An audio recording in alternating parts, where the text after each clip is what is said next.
दोस्तों, अगर आप क्रिकेट के दीवाने हैं तो आप इस खिलाड़ी से तो भली भांति परिचित होंगे ही, जिन्होंने अपनी शानदार बल्लेबाजी से न केवल कई कीर्तिमान हासिल किए हैं, बल्कि क्रिकेट के खेल में अपनी बेहतरीन समझ और कंसिस्टेंसी के लिए उन्हें क्रिकेट विश्लेषकों ने मिस्टर क्रिकेट का निकनेम तक दे दिया। जी हाँ दोस्तों, आज हम बात करने जा रहे हैं ऑस्ट्रेलिया के एक और महान बल्लेबाज माइक हसी के बारे में, जिसे इस खेल के तीनों प्रारूपों में अपने बहुमूल्य योगदान के लिए ऑस्ट्रेलियन क्रिकेट के साथ साथ विश्व क्रिकेट भी हमेशा याद रखेगा। तो चलिए आज बात करते हैं इस सितारे की जिंदगी के बारे में। माइक हसी का जन्म 27 मई 1975 को वेस्टर्न ऑस्ट्रेलिया के माउंट लॉली नामक जगह में हुआ था। उनका पूरा नाम माइकल एडवर्ड किलिन हसी है। उनके पिता का नाम टेड हसी और माता का नाम हेलेन हसी है। उनका एक छोटा भाई भी है जिसका नाम डेविड हसी है और वो भी ऑस्ट्रेलिया के लिए अंतर्राष्ट्रीय क्रिकेट खेल चुके हैं। उन्होंने अपनी शुरुआती पढ़ाई व्हाइटफोर्ड कैथोलिक प्राइमरी स्कूल से पूरी की। फिर उन्होंने आगे की पढ़ाई के लिए प्रेंडीवेली कैथोलिक कॉलेज में दाखिला लिया। माइक जब 6 साल के थे तब से वो अपने भाई और पिताजी के साथ घर के पीछे वाले गार्डन में क्रिकेट की प्रैक्टिस किया करते थे। हालांकि उनके पिता को उस समय माइक का क्रिकेट खेलना पसंद नहीं था और वो चाहते थे कि माइक थोड़ा एथलेटिक्स और पढ़ाई में ध्यान दे, पर बाद में उन्होंने माइक का क्रिकेट के प्रति समर्पण देखकर उन्हें क्रिकेट खेलने की अनुमति दे दी। माइक स्कूल के दिनों से ही पढ़ाई में भी काफ़ी अच्छे थे और वो फर्स्ट क्लास क्रिकेट में आने से पहले साइंस टीचर बनने के लिए पढ़ाई कर रहे थे। इसी दौरान उन्होंने पढ़ाई के साथ साथ क्रिकेट की प्रैक्टिस भी जारी रखी। जैसे ही उन्होंने अपने स्कूल की पढ़ाई पूरी की, इसी दौरान उन्हें ऑस्ट्रेलियन क्रिकेट एकेडमी की तरफ से स्कॉलरशिप भी मिल गई और इस तरह उन्हें ऑस्ट्रेलियन क्रिकेट एकेडमी में ट्रेनिंग के लिए जाने का मौका मिला, जहां पहले से ही ब्रैडली और जेसन गिलेस्पी ट्रेनिंग ले रहे थे, जो आगे चलकर उनके टीममेट्स भी बने। ऑस्ट्रेलियन क्रिकेट एकेडमी से ट्रेनिंग पूरी करने के बाद सीजन 1994-95 के दौरान उनका चयन वेस्टर्न ऑस्ट्रेलिया के फर्स्ट क्लास क्रिकेट खेलने वाली टीम में हो गया। उन्होंने फर्स्ट क्लास क्रिकेट में शानदार प्रदर्शन करते हुए कई बेहतरीन पारियां खेली और अपनी टीम को जीत दिलाते रहे। इसी दौरान उन्होंने फर्स्ट क्लास क्रिकेट में 6471 रन भी पूरे कर लिए। फर्स्ट क्लास क्रिकेट में शानदार प्रदर्शन करने के बावजूद वो ऑस्ट्रेलिया के राष्ट्रीय टीम में जगह नहीं बना पा रहे थे। इसका मुख्य कारण था ऑस्ट्रेलियाई टीम के बैटिंग लाइनअप में Adam Gilchrist, Matthew Hayden, Ricky Ponting, Damien Martyn, Andrew Symonds और माइकल बेवन जैसे दिग्गज खिलाड़ियों का पहले से ही मौजूद होना। फर्स्ट क्लास क्रिकेट में अपना नाम बना लेने के बाद उन्होंने इंग्लैंड में काउंटी क्रिकेट खेलने के लिए जाने का फैसला किया और साल 2001 में उन्होंने नॉर्थहैम्पटनशायर की टीम की ओर से काउंटी क्रिकेट खेलना शुरू किया। उन्होंने साल 2003 तक इस टीम की तरफ से काउंटी क्रिकेट खेला। इसी दौरान उन्होंने विश्व स्तरीय खिलाड़ियों के साथ खेलते हुए अपने खेल को और भी निखारा और टूर्नामेंट में कई बेहतरीन पारियां खेली। उन्हीं पारियों में से एक पारी उन्होंने टॉन्टन में समरसेट के खिलाफ खेली और 331 रन बनाकर नाबाद रहे।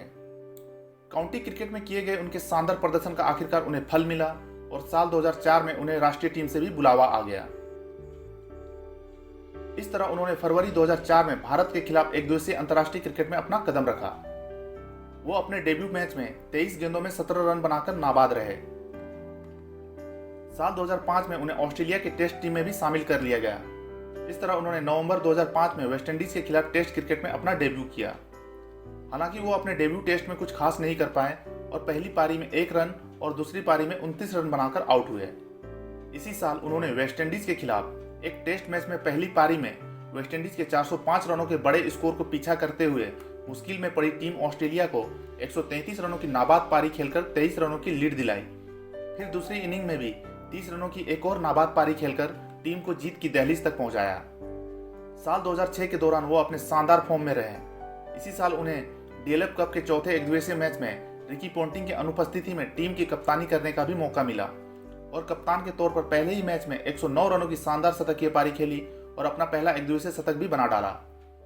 हालांकि वो मैच ऑस्ट्रेलिया की टीम हार गई, पर अपने शानदार शतकीय पारी के लिए माइक को मैन ऑफ द मैच का अवार्ड दिया गया।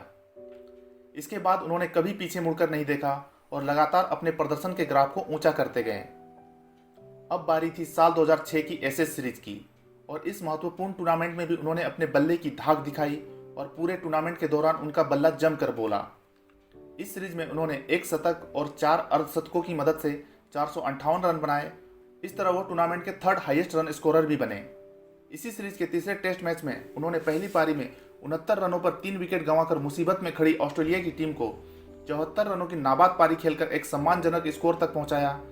इसके बाद दूसरी पारी में भी 103 रनों की शानदार शतकीय पारी खेलकर टीम की जीत सुनिश्चित कर दी। इस तरह ऑस्ट्रेलिया ने यह मैच 206 रनों के विशाल अंतर से जीता। दोनों पारियों में किए गए शानदार प्रदर्शन के लिए हसी को एक बार फिर मैन ऑफ द मैच चुना गया। इसी साल 2006 में उन्हें आईसीसी द्वारा ODI player of the year भी चुना गया। इसके बाद बारी आई साल 2007 के वर्ल्ड कप की। सभी को उम्मीद थी कि हसी इस वर्ल्ड कप में अपनी एक अलग छाप छोड़ने में कामयाब रहेंगे, पर अपेक्षा के विपरीत उन्होंने इस वर्ल्ड कप में बहुत ही निराशाजनक प्रदर्शन किया। उनके खराब प्रदर्शन का आलम यह था कि उन्होंने इस पूरे टूर्नामेंट में केवल 87 रन बनाए। हालांकि उनके खराब प्रदर्शन के बावजूद ऑस्ट्रेलिया की टीम यह विश्व कप ट्रॉफी जीतने में कामयाब रही और माइक हसी उस टीम का हिस्सा बने। नवंबर 2007 में ही श्रीलंका की टीम ऑस्ट्रेलिया की धरती पर 2 टेस्ट मैचों की सीरीज खेलने के लिए आई और इस सीरीज के पहले टेस्ट में उन्होंने 133 रनों की शानदार शतकीय पारी खेलकर फॉर्म में वापसी की और सीरीज के दूसरे टेस्ट में भी उन्होंने एक बार फिर से 132 रनों की एक और लाजवाब पारी खेलकर ऑस्ट्रेलिया को एक मजबूत आधार दिया। इस तरह ऑस्ट्रेलिया ने यह सीरीज 2-0 से अपने नाम की। हालांकि हसी अपने गेम को थोड़ा समय देकर खेलने के लिए जाने जाते थे और वो शुरुआत में जोखिम भरे शॉट्स कम ही खेलते थे, लेकिन साल 2010 के T20 वर्ल्ड कप में उन्होंने अपनी इस छवि के विपरीत जाकर एक और लाजवाब पारी खेली, जिसे देखकर आज भी लोग रोमांचित हो उठते हैं। पाकिस्तान के 191 रनों के जवाब में ऑस्ट्रेलिया की टीम 105 रनों पर अपने 5 प्रमुख बल्लेबाजों का विकेट गंवाकर मुश्किल में खड़ी थी और पाकिस्तान की टीम को अपनी जीत सामने नजर आ रही थी। तभी क्रीज पर आए माइक हसी और उन्होंने पाकिस्तानी गेंदबाजों का वो हसर किया जिसे वो आजीवन याद रखेंगे। उन्होंने मात्र 24 गेंदों में 3 चौकों और 6 छक्कों की मदद से 60 रनों की वो धुआंधार पारी खेली, जिसकी बदौलत ऑस्ट्रेलियाई टीम पाकिस्तान पर 3 विकेट से रोमांचक जीत दर्ज करने में कामयाब रही। इस तरह ऑस्ट्रेलिया ने फाइनल का सफर तय किया। इस बेजोड़ पारी के लिए हसी को मैन ऑफ द मैच का अवार्ड भी मिला। इसी साल उन्होंने इंग्लैंड के खिलाफ एशेज सीरीज में अपने शानदार फॉर्म को बरकरार रखते हुए सीरीज के पहले टेस्ट में ही उन्होंने 195 रनों की एक और शानदार शतकीय पारी खेली। इस तरह उन्होंने अपने टेस्ट करियर का हाईएस्ट स्कोर भी बनाया। इसके बाद उन्होंने तीसरे टेस्ट मैच में एक बार फिर शानदार बल्लेबाजी का नमूना पेश करते हुए पहली पारी में 61 रनों की बहुमूल्य पारी खेलकर टीम को सम्मानजनक स्कोर तक पहुंचाया। उसके बाद दूसरी पारी में भी 116 रनों की एक और शानदार शतकीय पारी खेली, जिसकी मदद से ऑस्ट्रेलिया ये टेस्ट मैच 267 रनों के बड़े अंतर से जीतने में सफल रहा। उन्होंने इस सीरीज में 2 शतकों और 3 अर्धशतकों की मदद से 570 रन बनाए। इस तरह टूर्नामेंट में ऑस्ट्रेलिया की तरफ से हाईएस्ट रन स्कोरर रहे और overall second highest run scorer रहे। माइक हसी एक ऐसे खिलाड़ी थे जो किसी भी नंबर और किसी भी परिस्थिति में बल्लेबाजी कर सकते थे और जब तक वो क्रीज पर रहते थे ऑस्ट्रेलिया की जीत की उम्मीद कायम रहती थी। उनके क्रिकेटिंग शॉट्स भी देखने लायक होते थे। वो हर गेंदबाज को पूरे सम्मान के साथ खेलते थे और उनकी धुनाई भी उतने ही सम्मान के साथ किया करते थे। उनके तर्कस में हर गेंद के लिए एक अलग शॉट होता था। उनके क्रिकेट में बेहतरीन समझ, लाजवाब क्रिकेटिंग शॉट्स और इस खेल के प्रति उनके कमिटमेंट को देखने के बाद इंग्लैंड के महान ऑलराउंडर एंड्रू फ्लिंटॉफ और उनके टीममेट्स ने पहली बार उनको मिस्टर क्रिकेट का उपनाम दिया था।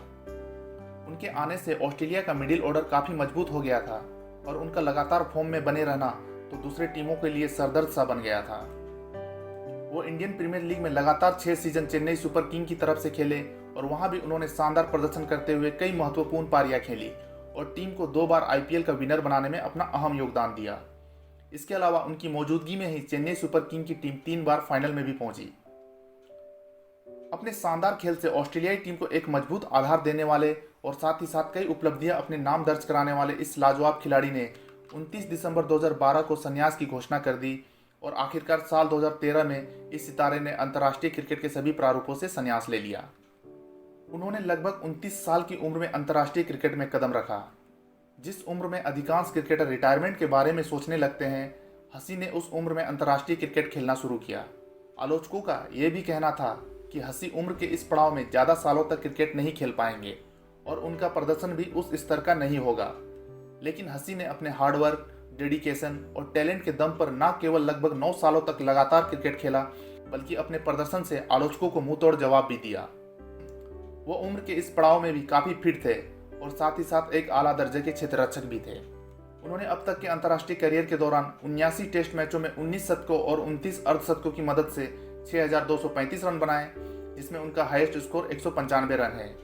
वहीं 185 एकदिवसीय अंतर्राष्ट्रीय मैचों में 3 शतकों और 39 अर्धशतकों की मदद से 5,442 रन बनाए हैं, जिसमें उनका हाईएस्ट स्कोर नाबाद 109 रन है। इसके अलावा उन्होंने 38 T20 मैच भी खेले हैं, जिसमें उन्होंने 4 अर्धशतकों की मदद से 721 रन बनाए हैं, जिसमें उनका हाईएस्ट स्कोर नाबाद 60 रन है। उनकी निजी जिंदगी की बात करें तो उन्होंने लंबे समय से उनकी गर्लफ्रेंड रही एमी हसी से विवाह किया है, जिनसे उन्हें एक बेटा और 2 बेटियां हैं।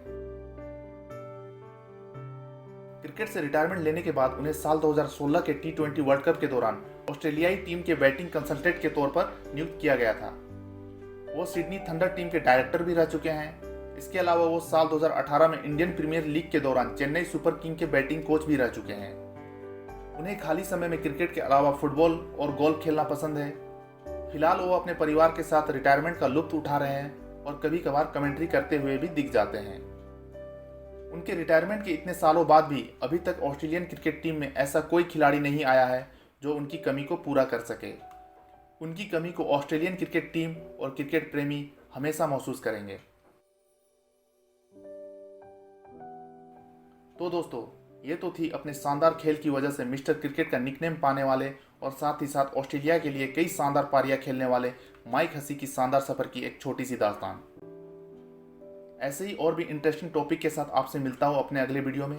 तब तक के लिए बाय।